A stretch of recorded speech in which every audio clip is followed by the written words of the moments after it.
pour passer d'une époque à une autre, se construit progressivement un récit collectif qui est porté par les catégories sociales dominantes.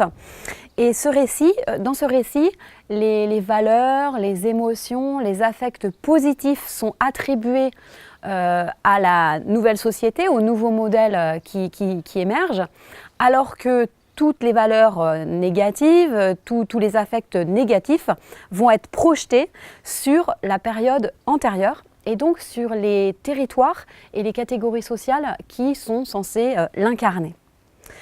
Et donc, ce faisant, on va créer une sorte d'épouvantail médiatique, une caricature qui est une construction sociale qui ridiculise ces territoires, ces populations et ces pratiques. Et donc, c'est une sorte de bouc émissaire.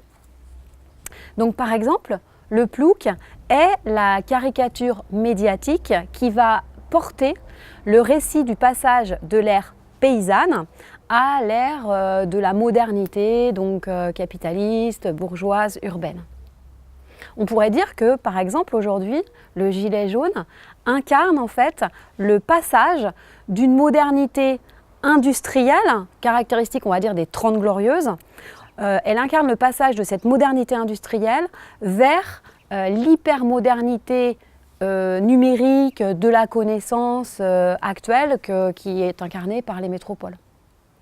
De la même façon, on pourrait dire que le zadiste, lui, il est la caricature médiatique du transitionneur, c'est-à-dire celui qui propose un récit alternatif à l'hypermodernité pour proposer une entrée dans la noosphère tout autre, non capitaliste, non individualiste, et qui va revaloriser par exemple des héritages paysans.